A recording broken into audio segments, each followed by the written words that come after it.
Hello, I'm Raymond Grace, and I want to thank you for coming to the Dowsing Day conference today, sponsored by my friend Al. And she has asked me to speak to you briefly about dowsing, what it is, and what we can do with it. So have a good time at the conference and learn as much as you can, and let's go. All dowsing is the use of an object, in this case a pendulum, and this is what I use for a pendulum. It's simply a bullet on a string or a chain, and it is the movement of this object that tells us what we already know, but don't really believe that we know it. For example, it is like an extension of our mind to help us to be aware of our intuition. So let me give a brief demonstration of the movements of the pendulum, and then how you can use it to accomplish things. So you can go to my website, RaymondGraceProject.com, and get a free dowsing chart. You can print this off, make as many copies as you like, and use that to practice with. Also, I want to show you here the movements. This is a yes. The movement away from you and toward you is a yes. The movement side by side, like this, is a no. The other movement is a clockwise circle, and another movement is a counterclockwise circle. These are the only movements that I use with a pendulum. So what are they for? Well, the moving, and I'm going to exaggerate this, to and from you is a yes. So that is self-explanatory. If you ask a question and the answer is yes, the pendulum will move like this. Now, in real life, you hold your hand steady and the pendulum will move like this. All right, I'm going to exaggerate this. A movement side by side indicates no. If the answer to your question is no, the pendulum will move this way. In real life, it would look more like this. So what are the circles for? Well, we can not only get answers of yes and no, we can also send energy and intent. All this is a physical object that allows our brain to believe in what we're doing. There's something called intuition, and most people have it, some more than others, and that is just to have a thought about something that is going to happen. And most people don't really believe in their own intuition. So by the use of dowsing, you can ask questions and get more information. So dowsing is simply a tool that allows you to expand your intuition. So the circle, clockwise circle, if I want to send someone peace, love, happiness, prosperity, the pendulum will go in a clockwise circle. Now, the longer the pendulum spins indicates the amount of energy required to correct the problem or to accomplish what you want to accomplish. If you wish to remove something from someone, like fear, anger, grief, jealousy, the pendulum will spin in a counterclockwise manner. Now, there is no power at all in the pendulum. The power is in the mind. All the pendulum is for is to enhance your belief system that you are actually getting something done. And the more you practice this, and the more you use it, and the more success you have, the more you will understand this. Because success builds confidence, and confidence builds more success. So I encourage you to start with this by going to the website I gave you, RaymondGraceProjects.com. There is more information. It's all free. Feel free to go to my website, RaymondGrace.us, and look at some of the videos there and listen to some of the interviews, and you can get a good idea of what dowsing is about. Now, once you practice and accomplish this, and Allie also will probably be doing classes in this, she's a very good instructor, so she can help you out quite a bit on this. But among the things that I start people doing is doubting the nutritional benefit of food. You can actually ask the question, how much does my body want this food? If it's potatoes, if it's spaghetti, steak, shrimp, greens, vegetables, fruit, whatever it is, you can just ask the question, how much does my body want this? Now, your first question may be, does my body want this? The next would be, how much? I won't get into the details now, but you can actually use the dowsing chart with a percentage scale and find out really how much does your body want a certain type of food. And also, we have been able to help a lot of people eliminate food allergies in the past 15 years or longer. And maybe I could do that for you folks that are watching here today. If you have any particular food allergies, let's just see if I can neutralize the negative effect of that food upon you. Now, as you're watching this film, I want you to think about what food allergies you have.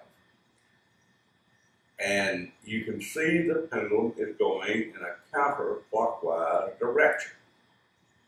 My intent is to neutralize any negative effect of the previous allergic foods on your body. And I can tell that this is taking quite a bit of energy to do. Look how long it is spinning. Okay? Now, when I'm teaching a class, I ask the people who have food allergies between that class and the next day to eat something that they have been allergic to. In most cases, they find they're no longer allergic to that food. Now, if you have a very severe allergy, you might want to be very careful. But if it's just mild, you can try that. But see, it's still going there. Now, what am I doing? I'm filming this ahead of time for you to watch. But I'm putting energy in this film so that it will affect you folks who are watching it today. Okay? Now, that's done. Another thing is use doubting for decision making. Any type of decision making. For example, deciding where to go on a vacation. Which job to apply for. If you're in business, you can use doubting to determine which employees to hire. I work for some companies doing this, especially real estate companies. We use them to doubting to clean up the houses that are for sale, to eliminate any type of negative energy that's in the house, to make it more appealing to a potential buyer. Among the other things you can do is use it to determine which car to buy, where to go out for dinner. Any question you have, you can get a reliable answer with doubting, assuming that you are a proficient doubter and have done enough practice. And it does take some practice, and the more you practice, the better you get.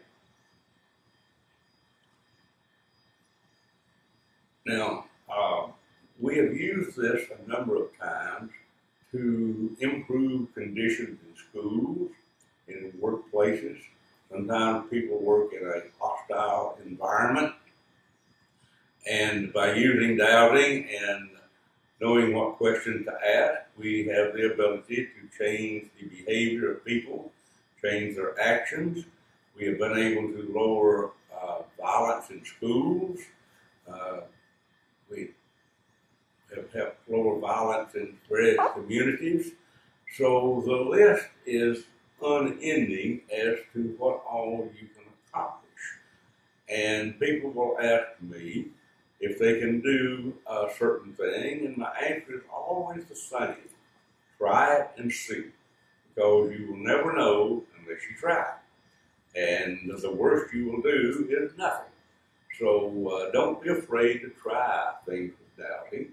It may not work. It doesn't all the time. But the worst will happen is nothing. So whenever you're trying to solve a problem, you'll either win or what we call break even.